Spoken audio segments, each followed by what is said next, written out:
2001-এ আমরা তখন এমএলএ হয়েছি,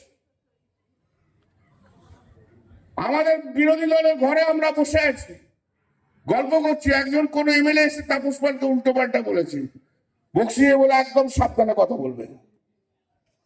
দিদি ইনভাইট করে তাপস পালকে নিয়ে এসছে, একটা বাজে কথা কিন্তু তুমি বলবে না।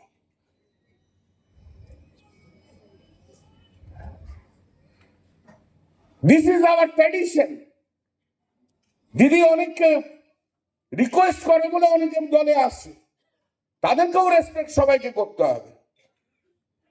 আর এরা ডিসরেসপেক্ট করার মানুষ নয়, এরা এমন একটা জগৎ থেকে আসছে যে জগতে কুটকাছালি নেই।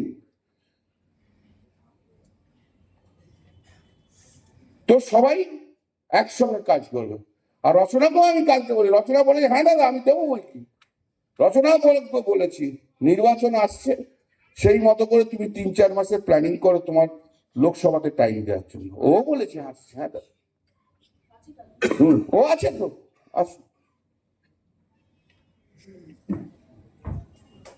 আসুন।